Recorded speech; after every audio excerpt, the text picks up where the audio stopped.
All right, we will go ahead and begin. For those that are watching the live stream, welcome to our Grants Pass High School in-house Academic Masters competition. This is our third of the day. This competition is for science. We're excited to get this going. If you're just tuning in for the first time today, a couple of notes. Number one, we are here in a fairly empty auditorium. We have our three judges that I'll introduce in just a moment. We have a couple of technical experts in the back getting us online and live streamed. And then, of course, our competitors will come in one at a time on the stage to present. Safety-wise, as you see, I have my mask off. I've been given the okay to do that, as our presenters will also have their mask off for the presentation piece so they can be well heard and understood. We have this morning had some intermittent connectivity issues, not just at our school, but in our city and region. It sounds as though we were able to get through the whole program, though, both times. So hopefully that is behind us. But in the event, there's some intermittent connectivity issues. We will be recording this on YouTube, and we'll have it available. All right. This science portion here of our Academic Masters event, we're excited to see our students compete.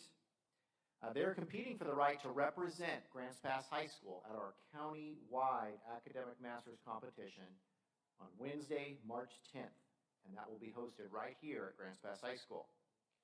Competitors will have a maximum of 5 minutes to present their responses to the question that has been given to them. All competitors receive the same question or choice of questions. Competitors will be notified when there is 1 minute remaining for their response. Each competitor receives the same amount of time to prepare for his or her verbal response to the question. The final winner is determined by a variable total of the student's score on the written test that was taken earlier this month and their performance competition today. Our third competition, as mentioned, is science, and our three esteemed judges are in front of me here, about 50 feet away. They are, and I'll just have you wave as I introduce you, Ross St. Clair, Nick Kennedy, and Jerry Cowger. Thanks to each of our judges for being here today. I will now read, and we will put on the page here what the question is so you can see that. All right.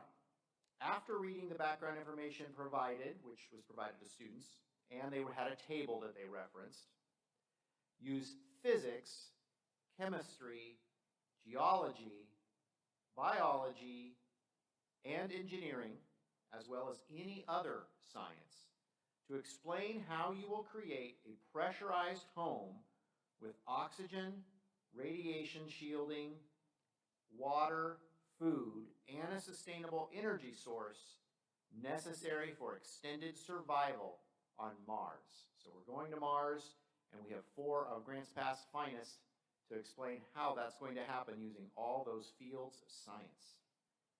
Our first competitor, and she can come on stage now, is Kaylee Cornell. Kaylee is the daughter of Wendy and Mike Cornell. She is a freshman here at Grants Pass High. Kaylee's goal is to become an EMT or a firefighter. She would like to attend RCC, OSU, or the University of Portland.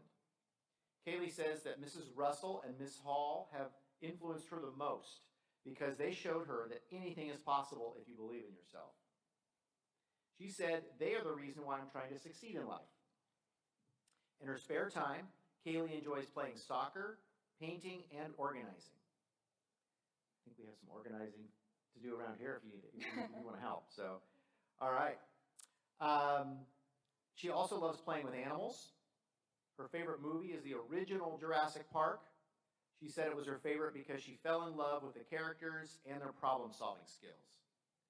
Kaylee is only a freshman, so she hasn't had the opportunity to create a lot of memories, but she said she will remember how all the teachers genuinely care for the success of the students here, and she is highly grateful for them. Please welcome Kaylee Cornell. Hello, everybody. I'm a little nervous to stand up here. Okay, so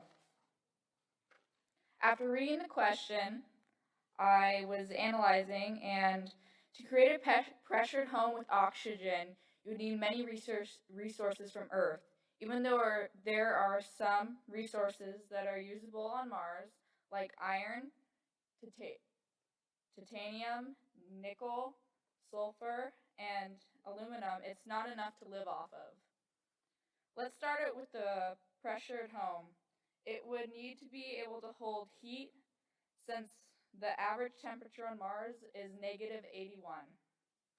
We would also have to find a way for heat to escape. For water, it says on Mars there are salt water lakes under the ice at the South Pole of Mars. We would have to find a way to pump the water from one of these lakes to our pressurized home with oxygen, or we would have to settle near one. For food, we would either have to bring livestock and stuff for plants, or to grow plants, a sustainable farm. But the problem is, if all of our crops were to die, then there is no way of recaptivating those crops. A sustainable energy source would be to create something that involves water, since there is a source of water on Mars. We would have to do something like a water wheel, or something that involves pumping up the water. Although this will be extremely difficult task, it's not possible. I believe one day we will be able to have people living in colonies on Mars. They will have food, water, oxygen, and a sustainable energy source. Thank you.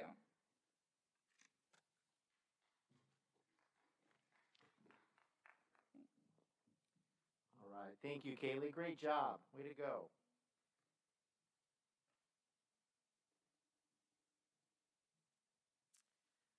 All right, our next science competitor is Ethan Nelson. Ethan is the son of Marielle and Scott Nelson. He is a sophomore here at Grants Pass High School. Ethan is involved in orchestra, cross country, Brain Bowl, and HOSA. HOSA is Health Occupation Students of America. And Ethan, as I introduce you, you can just come on out to the stage and get your place. Ethan is also an Eagle Scout. Ethan has plans to become a surgeon or a dentist and is considering attending BYU. Ethan says that Mr. Knight has influenced him the most. Ethan said he always has a smile on his face, and he sets a great example for what we can become as we learn in school. In his spare time, Ethan enjoys running, spending time with his family, Legos, and all types of games. His favorite movie is Man of Steel because it reminds him of Mr. Thompson. No, I'm just kidding. Because it was awesome and he had a great soundtrack. Ethan said his favorite high school memory was when he served a volleyball in PE and it switched through the basketball hoop. That's pretty remarkable. Please welcome Ethan Nelson.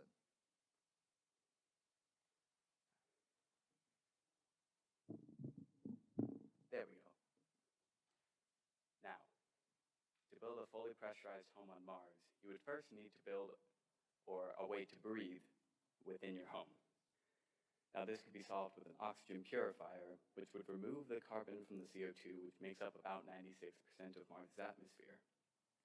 And then this purifier would swap out carbon and replace it with nitrogen and hydrogen to make the air breathable for the occupants of your home. And now, this home, I would recommend you would make out of Rigoloth, which is a very common rock which can be used for construction on Mars. And is very commonly found, has been deposited by asteroids over millions of years. Now for water, in 2018, scientists found saltwater lakes using radio waves. You could obtain this water, centrifuge it to separate the salt from the water, then you could use it as drinking water for the people in your home, and yourself, of course. Now, food can be grown in the soil of Mars, for example, potatoes. But then you just need to add some condiments for flavor. Solar panels will gain you energy to power your home, but they probably won't work as well on Mars, since on Earth it's much closer to the sun, but it's still better than nothing. And as quarantine has taught us, you'll probably need to bring some friends with you in order to survive and not go crazy. But that's up to you. Now, these steps and materials are what I would use to survive on Mars and to build a fully pressurized home. Thank you.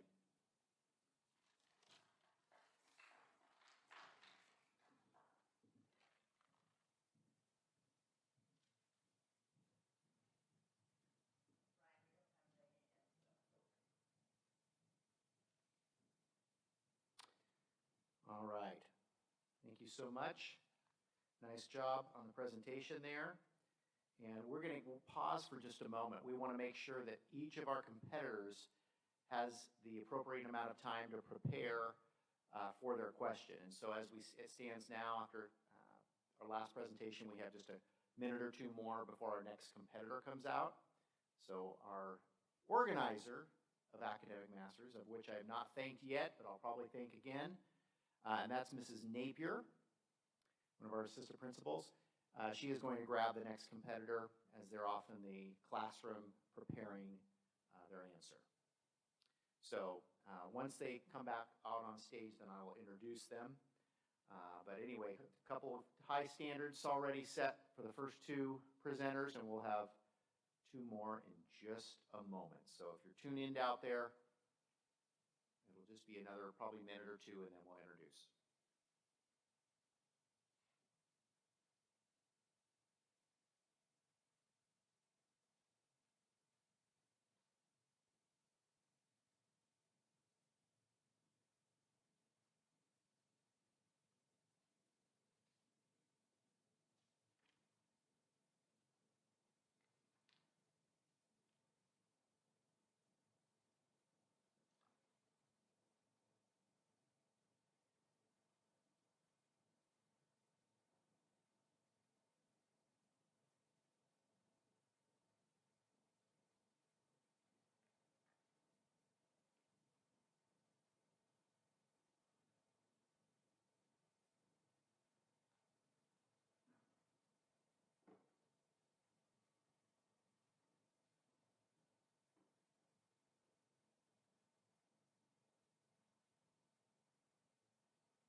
All right, welcome back. Thank you for being patient with us. And we're now, enough time has elapsed that our next competitor had the sufficient time to complete their response. So again, thank you for waiting, and thank you to Ethan for his presentation.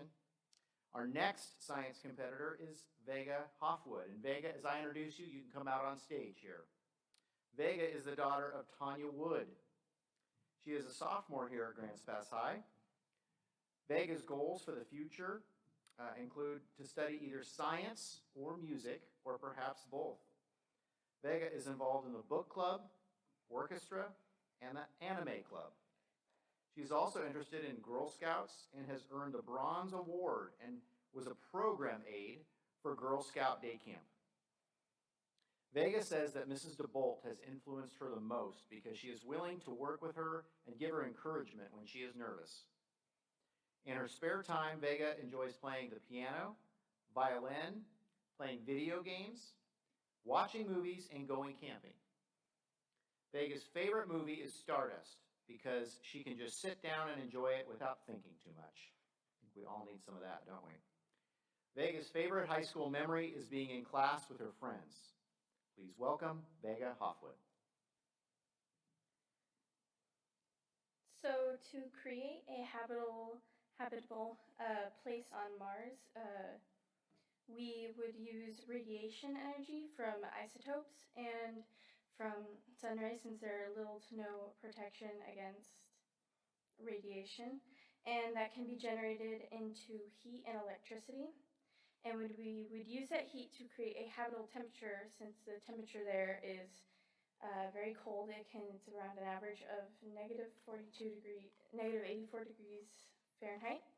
And with a habitable climate, we can create an artificial ecosystem using plants and livestock, and that can create oxygen and nitrogen to create a pressurized atmosphere, since there's already carbon dioxide present on Mars. And that can be sustained through a filtration system. And with electricity, you can use that to run basic machines, such as the filtration system, and it can be used to gather water that is found underground on Mars.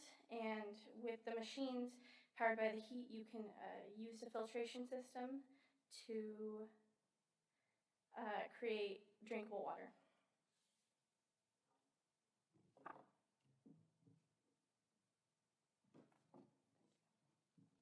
All right, Vega, nice job. We'll give her a round of applause. Nicely done.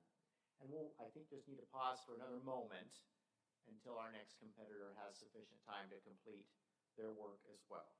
So we'll, again, pause for just a moment.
All right.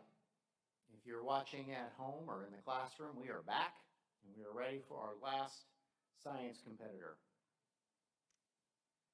Up next is Adam Jensen. And Adam, you can come out on stage as I introduce you. Adam is the son of Amber and Jonathan Jensen. He is a junior here at Grants Pass High. Adam is involved in Brain Bowl, Chamber Orchestra, National Honor Society, and track and field. Adam is also an Eagle Scout. Adam has plans to go on a 2-year church mission and then attend BYU. In his spare time, Adam enjoys playing the piano, reading, and playing board games. His favorite movie is the Star Wars series because they're all amazing films. Adam said his favorite high school memory was the varsity district track meet 2 years ago because the team was able to keep their district champion title and they were able to have so much fun as a team together. Please welcome Adam Jensen.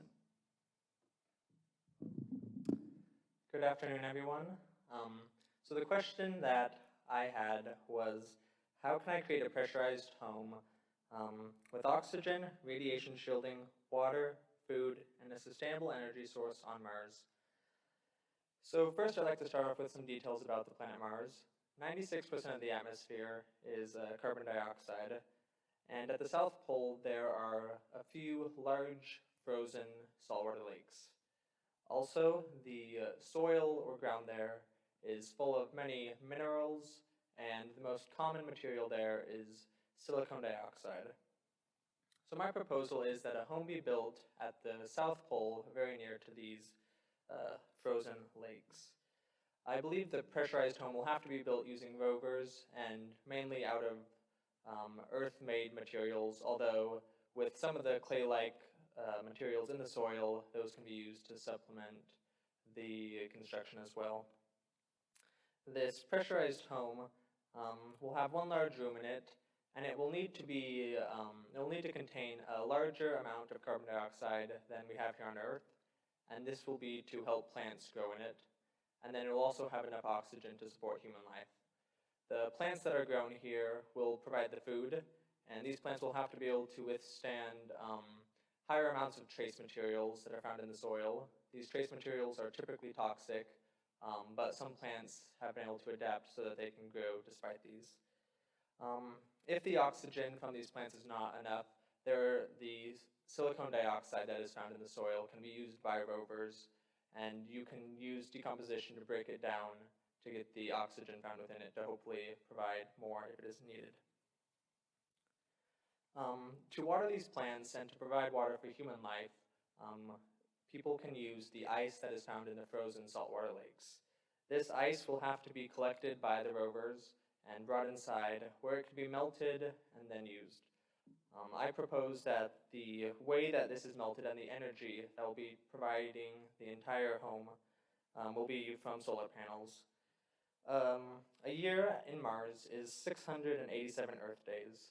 So at the South Pole, that means that about over 300 of these days will have high levels of sunlight.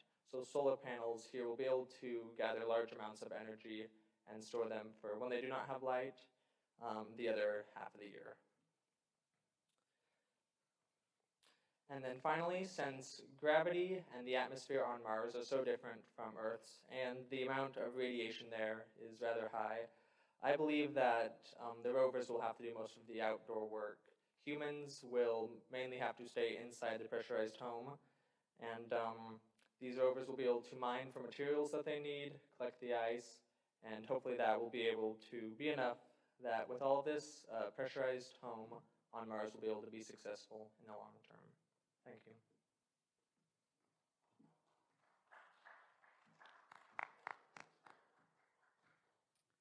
Nice job, Adam. Congratulations there. Great job. I am reading to you a notice that literally came to me as Adam was presenting. A NASA rover safely lands on Mars after a 292.5 million mile journey from Earth in search, sorry, it went away, in search of ancient life on the red planet. So obviously our science judges picked a very pertinent question, and I think they knew that was happening, and that's why we had that question today, but exciting to think about, and all four of you had some great ideas as to how life could be sustained there and using all the sciences. So great job. I'm going to call you up again, all four of you, if you would come up so we can get a group picture and congratulate you on your presentations today and hard work. Kaylee Cornell, Ethan Nelson, Vega Hofwood, and Adam Jensen. So come on up to the stage. If you come to the center of the stage, Mrs. Napier will take a picture of you. And you can all come together here at the center, please.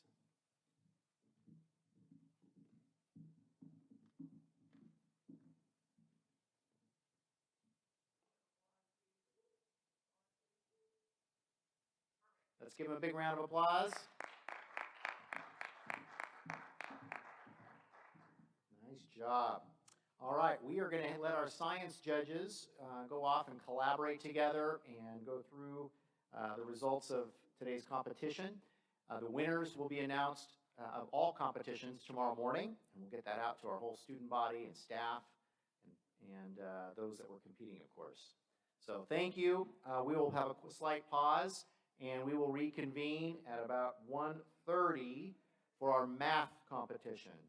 1:30 for math. Thanks, everybody.